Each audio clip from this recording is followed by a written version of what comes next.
Hello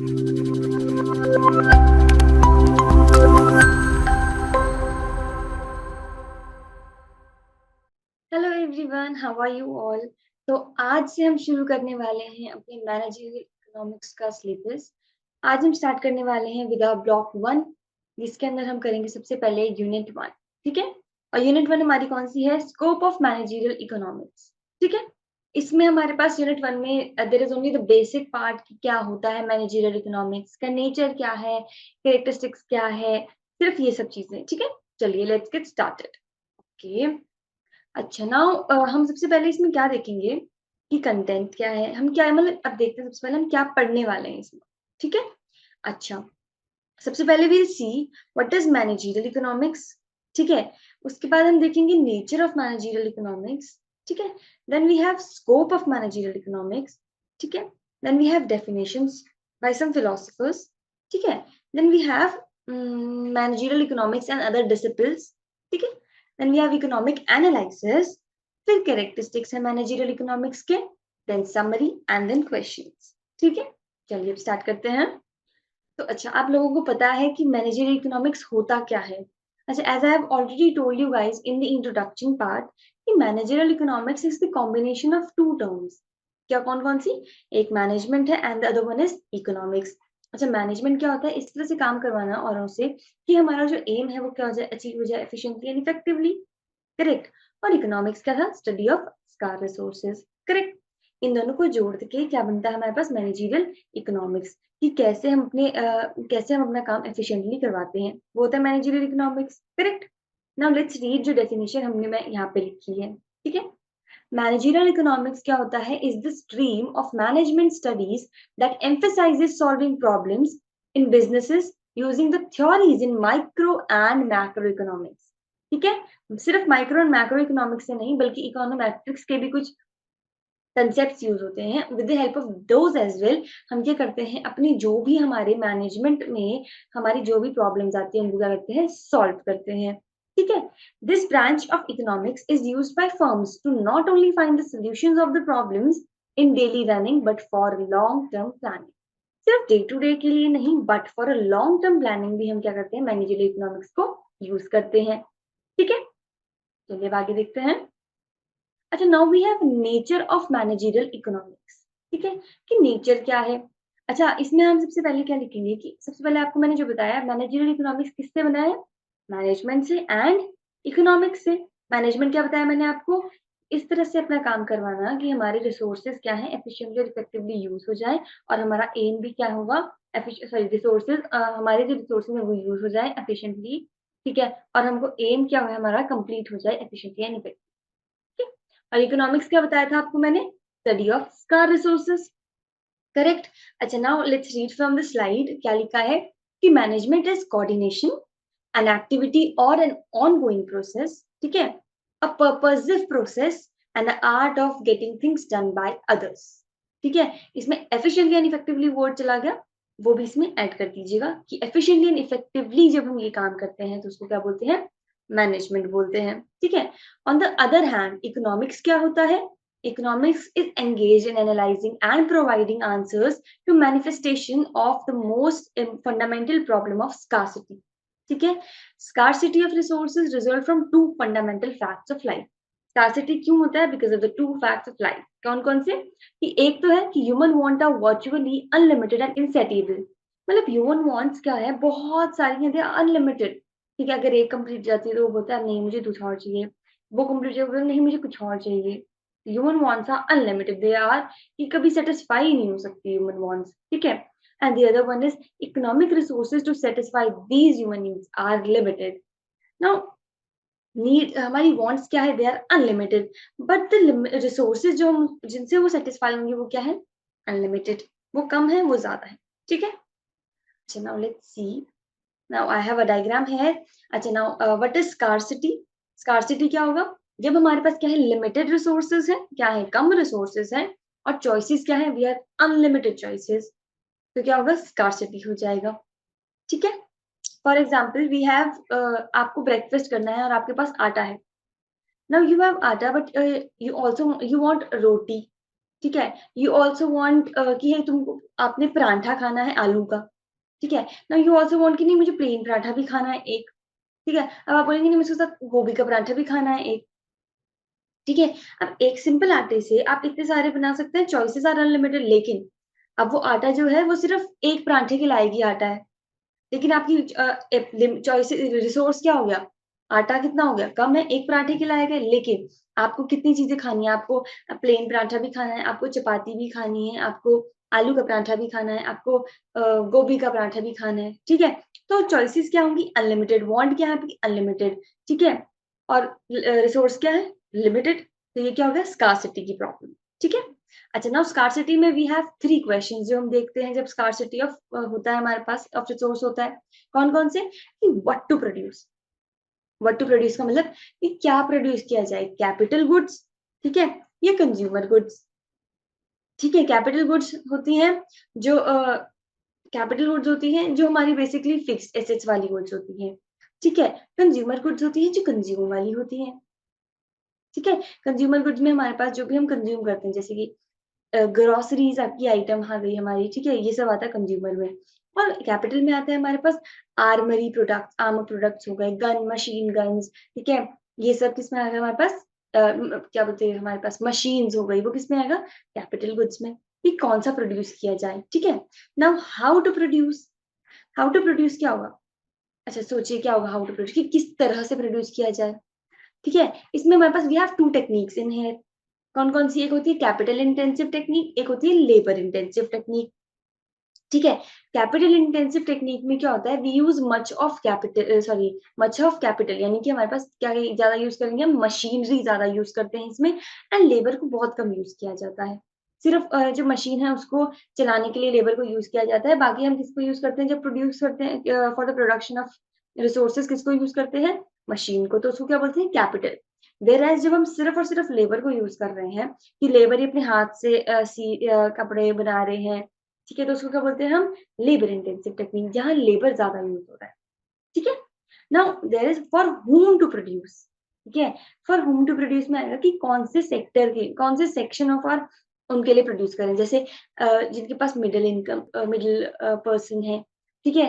जो क्या बोलते हैं बहुत अमीर हैं, रिच पीपल हैं, ठीक है? मिडल क्लास है, रिच क्लास है, ठीक है? High class, middle class and lower class है। इनमें से कौन-सी क्लास के लिए हम प्रोड्यूस कर रहे हैं, ठीक है?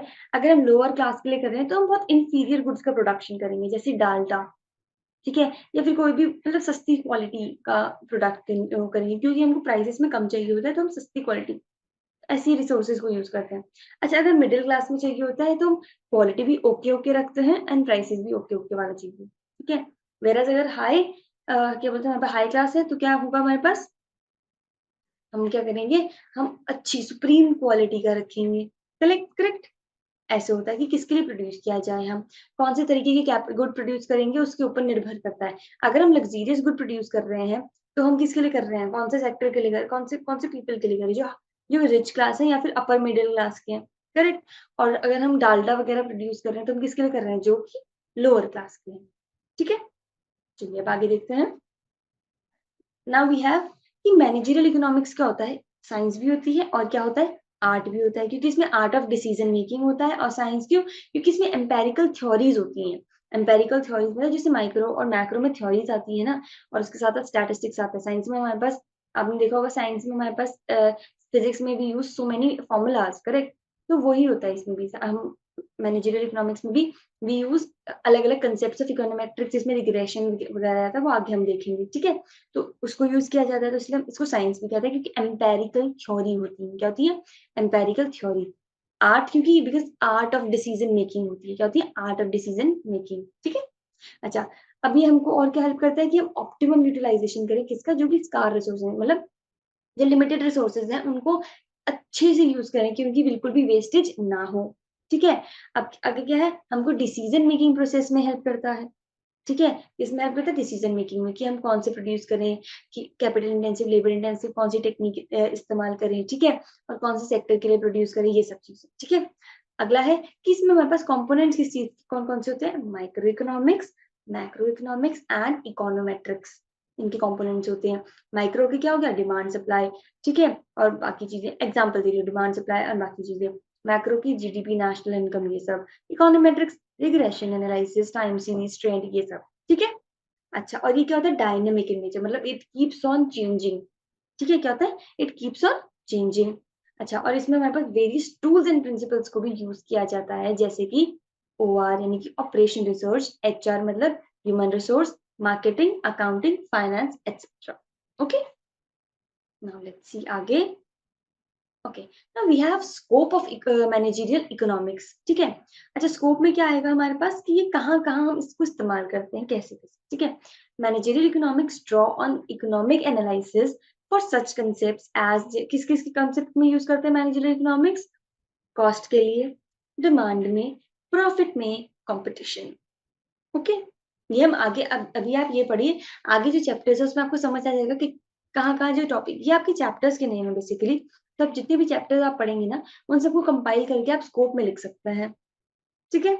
Now next is, it attempts to bridge the gap between purely analytical problem that intrigue many economic theorists and the day-to-day decisions।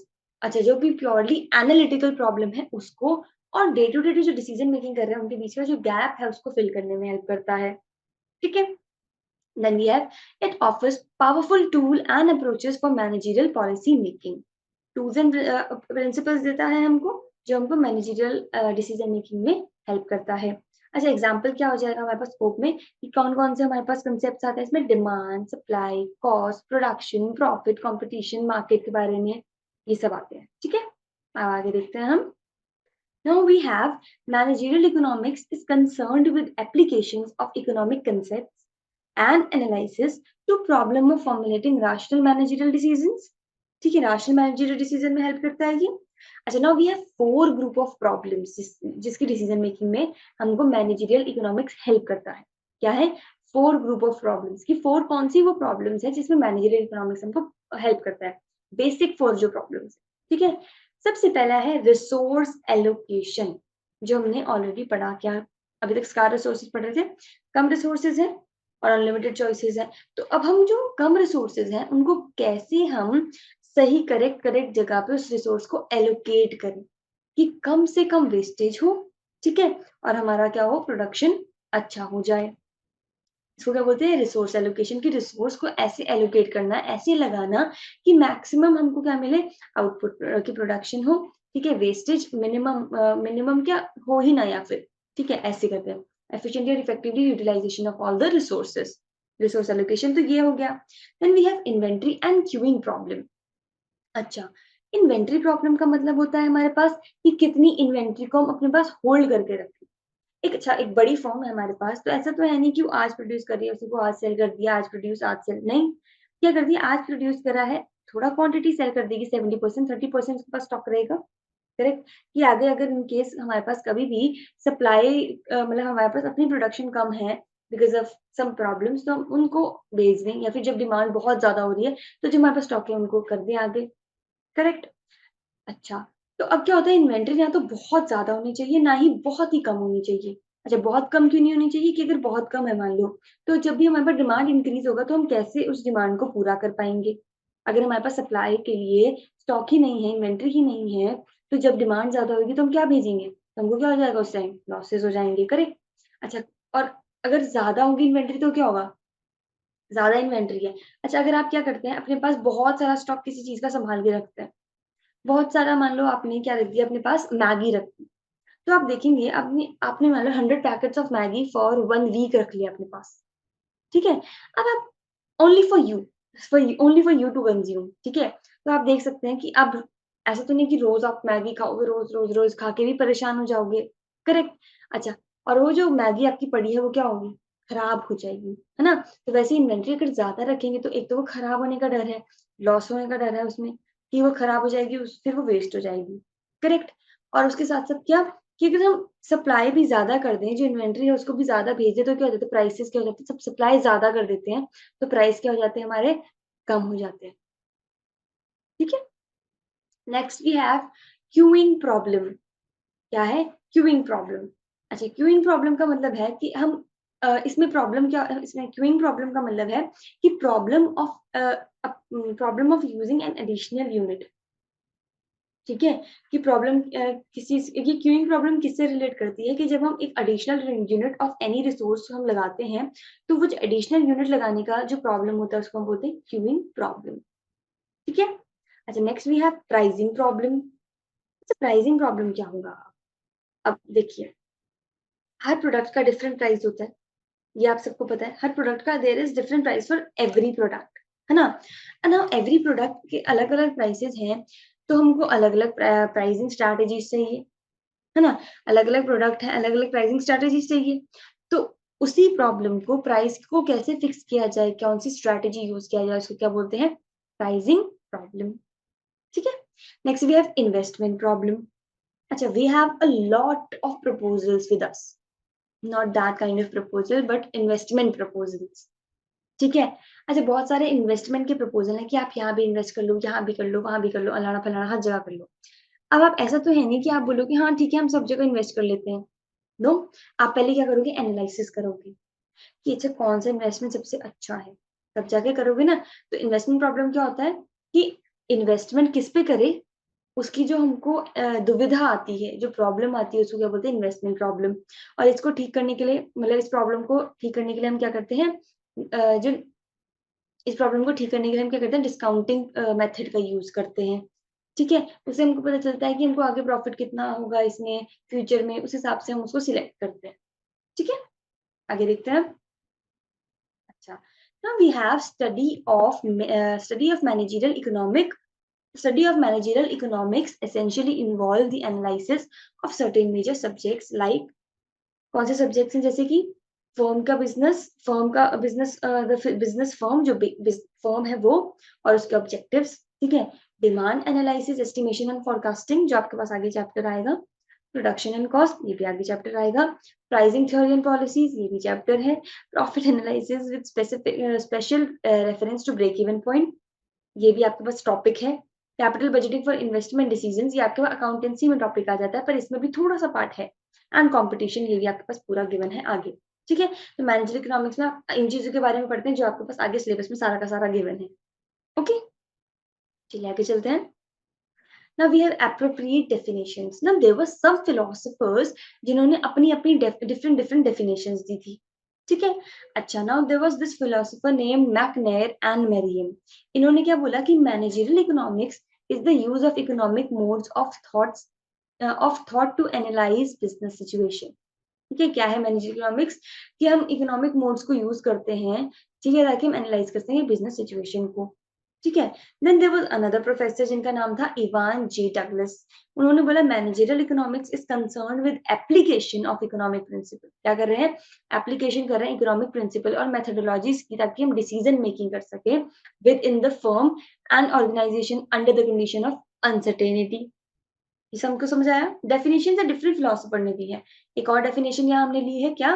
हेलस्टोन्स and Rothwell की। वो क्या कहते हैं? मार्जिनल इकोनॉमिक्स क्या होती है? Is the application of economic theory and analysis to practice of business firms and other institutions. ठीक है? क्या होती है मैनेजरियल इकोनॉमिक्स को? क्या कहते हैं कि एप्लीकेशन ऑफ इकोनॉमिक थ्योरीज हैं। इसमें हम क्या करते हैं? इकोनॉमिक थ्योरीज को अप्लाई करते हैं और एनालाइज करते हैं कि बिजनेस फर्म के बारे में और बाकी इंस्टीट्यूशंस के बारे में। ठीक है? ये बेसिक 3 आपको अलग से डेफिनेशंस दी गई हैं, वैसे और भी हैं, बट ये सिर्फ 3 है, इनमें से आप 2 कर लो या 1 कर लो, that is more than enough. Okay? चलिए आगे चलते हैं। Managerial economics and other disciplines. Now we have many disciplines हैं, ठीक है, जो हम मैनेजरियल इकोनॉमिक्स के साथ-साथ पढ़ते हैं, मैनेजरियल इकोनॉमिक्स में पढ़ते हैं, कह सकते हैं। कौन-कौन से? Micro economic theory, macro economic theory, operation research, theory of decision making, statistics and managerial theory and accounting. अच्छा, माइक्रो इकोनॉमिक थ्योरी क्या होगी? कि स्टडी ऑफ इकोनॉमिक्स इंडिविजुअल की। क्या होगी वो? माइक्रो, जैसे कि डिमांड, सप्लाई, प्राइस, ये सब क्या है? माइक्रो इकोनॉमिक थ्योरी के कंसेप्ट है। ठीक है? फिर आता है मैक्रो इकोनॉमिक थ्योरी। इसमें क्या आ जाता है हमारे पास? नेशनल इनकम के बारे में पढ़ना, ठीक है, जीडीपी की थ्योरी आ जाती है, बैलेंस ऑफ पेमेंट आ जाता है, ये सब किसमें आता है? मैक्रो इकोनॉमिक थ्योरी में। फॉरेन ट्रेड वगैरह सब इसमें आता है। ऑपरेशन रिसर्च में हमको बताता है कि चूज करना, हमको हेल्प करता है ऑपरेशन रिसर्च किसमें? कि हम चूज करें बेस्ट पॉसिबल ऑल्टरनेटिव को। ठीक है? क्या करें? चूज बेस्ट पॉसिबल ऑल्टरनेटिव को। फिर डिसीजन मेकिंग थ्योरी में क्या आ जाता है हमारे पास, इसमें हमारे पास क्या होता है, ये हेल्प करता है हमको कि डिसीजन मेकिंग हम कर सके, मैनेजर डिसीजन ले सके।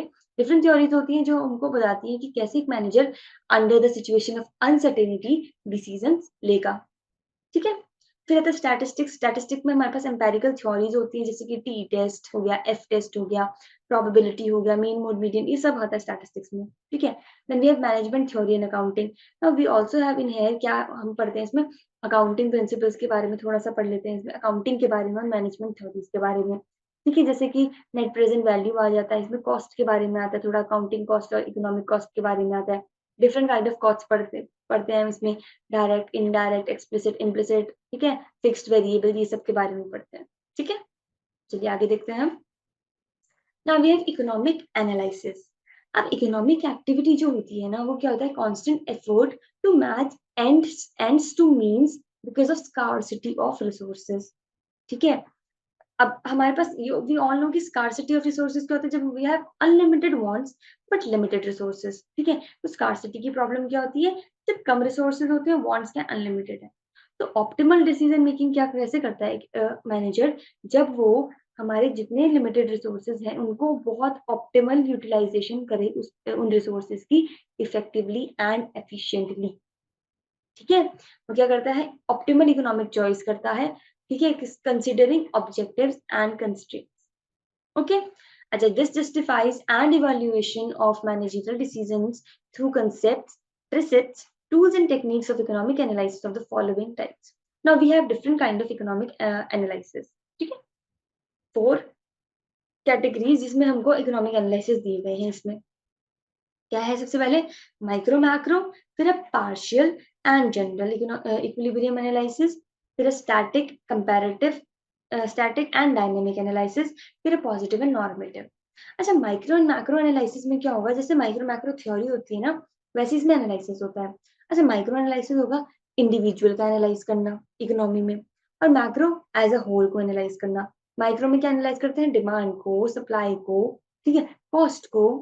ठीक है। और मैक्रो में क्या एनालाइज करते हैं, national income, GDP, BOP, foreign trade, ठीक है, इंपोर्ट एक्सपोर्ट, ये सब।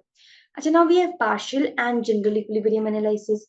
अच्छा, पार्शियल में क्या होता है, जब हम इक्विलिब्रियम को एनालाइज करा जाता है इसमें, तो हमारी जो भी इकोनॉमिक प्रॉब्लम जिसको हम अभी एनालाइज कर रहे हैं, उस इकोनॉमिक प्रॉब्लम के अलावा जो भी अदर प्रॉब्लम्स हैं, उनको हम क्या मानते हैं, वो सेम है।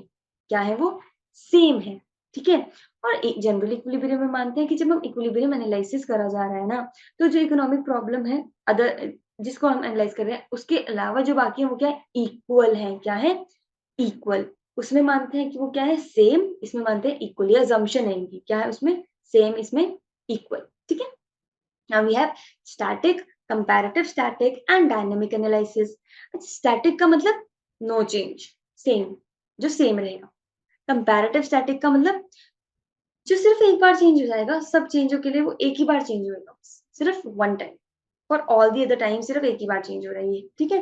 और डायनेमिक एनालिसिस में क्या होता है, कांस्टेंट चेंजेस आते रहते हैं। ठीक है। अच्छा, now next we have positive and normative analysis. अच्छा, in simple words we can say कि पॉजिटिव एनालिसिस क्या होता है कि व्हाट इट इज, क्या भी है, और नॉर्मेटिव होता है क्या होना चाहिए, व्हाट इट शुड बी। ठीक है। पॉजिटिव क्या है, what it is, and normative what it should be. ठीक है। चलिए नाउ लेट्स सी आगे। अच्छा, हमारे पास है अब characteristics of managerial economics. Okay. हमने जितना भी अभी तक मैनेजरियल इकोनॉमिक्स के बारे में पढ़ा, उसको अगर निचोड़ देंगे ना, तो हमारे पास कैरेक्टरिस्टिक्स निकल जाएंगी। सबसे पहले क्या बोलेंगे, हमको क्या करता है, हेल्प डिसीजन मेकिंग में हेल्प करता है। करेक्ट, डिसीजन मेकिंग में हेल्प करता है, लॉन्ग टर्म प्लानिंग में हेल्प करता है, ये भी बोल सकते हैं। ठीक है। Science as well as arts है, वो भी बोल सकते हैं। ठीक है। माइक्रो इकोनॉमिक कैरेक्टरिस्टिक्स है, मैक्रो इकोनॉमिक कैरेक्टरिस्टिक्स है, इकोनोमेट्रिक्स का कॉन्सेप्ट भी है, ये भी बोल सकते हैं। ठीक है। और क्या, गोल ओरिएंटेड पर्सपेक्टिव है, ठीक है, बोल सकते हैं। फिर है, it largely uses that body of economic concepts and principles which is known as theory of firm. इसमें बेसिकली क्या आती है, जो थ्योरी ऑफ फॉर्म्स हैं वो आती हैं, सिर्फ ये फॉर्म के बारे में पढ़ा जाता है इसमें बेसिकली। ठीक है। इसमें और क्या है, managerial economics is both conceptual and mathematical. इसमें थ्योरी विद मेजरमेंट भी आती है। ठीक है। और यहाँ हमारा एंड होता है। अब हम पढ़ते हैं समरी, हमने अभी तक क्या पढ़ा। सबसे पहले हमने देखा था मैनेजरियल इकोनॉमिक्स क्या होता है ना। उसमें हमने क्या देखा था कि managerial economics is used by firms to improve their profitability. Basically managerial economics को हम क्यों यूज करते हैं, ताकि उनकी प्रॉफिटेबिलिटी इंक्रीज हो सके। ठीक है, it is economics applied to problem of choice and allocation of scarce resources by firms। ये क्यों यूज किया जाता है, ताकि हमारे पास जो भी स्कार रिसोर्सेज हैं उनको हम क्या कर सके, एफिशिएंटली एंड इफेक्टिवली यूटिलाइज कर सके, ताकि optimum utilisation of those resources हो सके। ठीक है, it refers to application of economic theory and tools of analysis. It is linked with various fields of studies. Various field of study हमने पढ़ा था, क्या क्या, माइक्रो मैक्रो थ्योरी, ठीक है, ऑपरेशन रिसर्च था, उसमें मैनेजमेंट थ्योरी एंड अकाउंटिंग था, स्टैटिस्टिक्स था, है ना, थ्योरी ऑफ डिसीजन मेकिंग था, ये सब के बारे में पढ़ा था। ये है फील्ड ऑफ स्टडी। फिर हमने अच्छा क्या क्या पढ़ा था, टॉपिक्स, एक सबसे पहले डेफिनेशन पढ़ी थी, फिर हमने नेचर पढ़ा था इसका, है ना, फिर हमने स्कोप की क्या क्या आता है इसमें, फिर हमने डिफरेंट फिलोसफर्स ने जो जो डिफरेंट डेफिनेशन दी थी वो पढ़ी थी।